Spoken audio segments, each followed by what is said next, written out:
Assalamu alaikum wa rahmatullahi wa barakatuh, mes frères et sœurs. Donc aujourd'hui, nous allons parler du compagnon Ubay ibn Ka'ab, radiallahu anhu. Le meilleur lecteur du Coran dans ma communauté est Ubay ibn Ka'ab, parole du prophète Mohammed sallallahu alayhi wa sallam.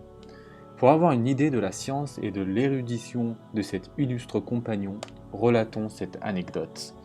Un jour, alors que le prophète dirigeait la prière, il oublia un verset. Ubay radiallahu anh, qui était à l'arrière, récita le verset manquant. Quand le prophète sallallahu alayhi wa sallam eut terminé la prière, il demanda qui l'avait corrigé.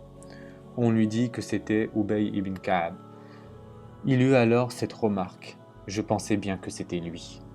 Ubay ibn Ka'ab radiallahu anh, est un Ansari de la tribu des Khajraj. Converti très tôt à l'islam, il fut de ceux qui prêtèrent serment d'allégeance au messager d'Allah lors de la rencontre d'Al-Aqaba. Il était présent à Badr et dans de nombreuses autres batailles menées par le messager sallallahu alayhi wa sallam, et ses compagnons. Bien qu'il ait toujours répondu présent à toutes les batailles, il excellait dans la science et le savoir. En effet, ce n'est pas sans raison que le messager sallallahu alayhi wa sallam a dit Ubay ibn Ka'ab est le plus grand lettré de ma communauté. Cet homme très instruit et très intelligent était passé maître dans la récitation et la connaissance du Coran. L'envoyé de Dieu sallallahu alayhi wa sallam lui demanda un jour Ô Abu al-Mundir, quel est le verset le plus auguste du Coran? Ubay répondit Dieu et son messager sont les plus savants à ce sujet. L'envoyé de Dieu lui posa la question de nouveau, ce à quoi celui-ci répondit C'est le verset du trône, ô messager de Dieu. Le prophète, satisfait de cette réponse, se frappa la poitrine de sa main et lui dit Que Dieu te bénisse pour ta science, ô Abu al-Mundir. Cet illustre compagnon était un des secrétaires de la révélation et un des scribes qui écrivaient les messages du prophète sallallahu alayhi wa sallam. Il s'est consacré complètement à la connaissance et à l'étude du livre sacré.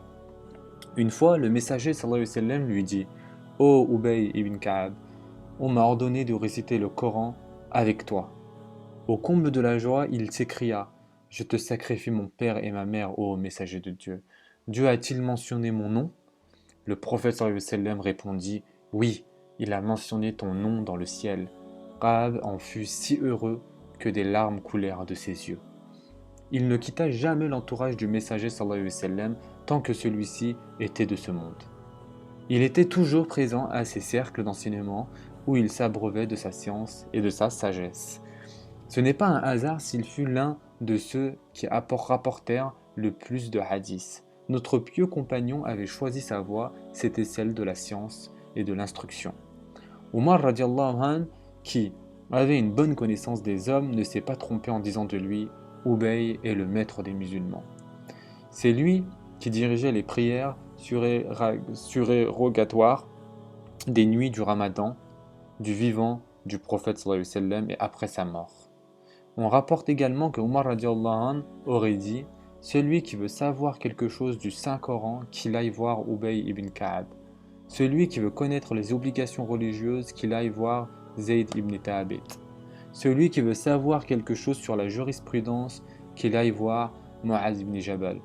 Et celui qui veut savoir quelque chose sur les finances, qu'il vienne me voir, car Dieu m'en a fait le comptable et le gérant. » Ubay ibn Ka'ab radiallahu anh, était l'un de ceux qui donnaient des fatawi, avis religieux, du vivant, même du messager de Dieu sallallahu alayhi wa sallam. On rapporte que ceux-ci étaient au nombre de 6.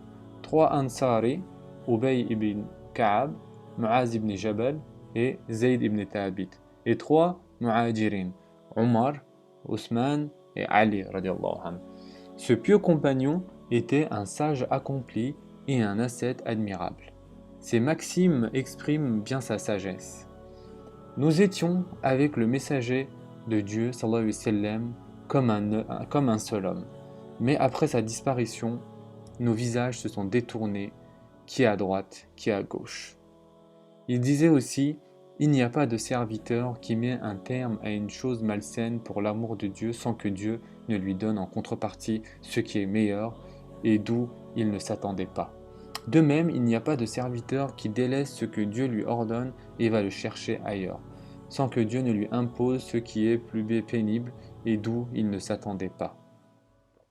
À un homme qui lui demandait de lui donner un conseil, notre pieux compagnon répondit: Prends le livre de Dieu comme guide et accepte-le comme juge et maître, car ce que votre messager vous a légué est un intercesseur pour ceux qui obéissent et un témoin qu'on ne peut démentir.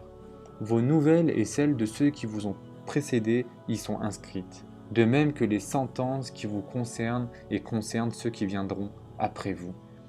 En plus de sa sagesse, cet homme illustre était connu pour son franc-parler et sa sévérité à dénoncer les injustices et les abus des gouvernements et des gouvernants. Il avait l'habitude de flétrir le comportement des gouvernants du haut de la chaire de la mosquée en disant: Ils sont perdus par le Seigneur de la Kaaba, ils sont perdus et ils ont provoqué la perte des autres. Pourtant, je ne me lamente pas sur leur sort, mais sur celui des musulmans qui ont péri par leur faute. Ces prêches avaient une grande influence sur ceux qui venaient l'écouter. Il savait remuer les âmes et toucher les cœurs. Lui-même était d'une sensibilité extrême. Il versait des larmes à chaque fois que le nom de Dieu était prononcé ou que le jour du jugement était évoqué. À sa mort, une voix vigoureuse et intransigeante qui luttait pour la vérité et la justice s'éteignit.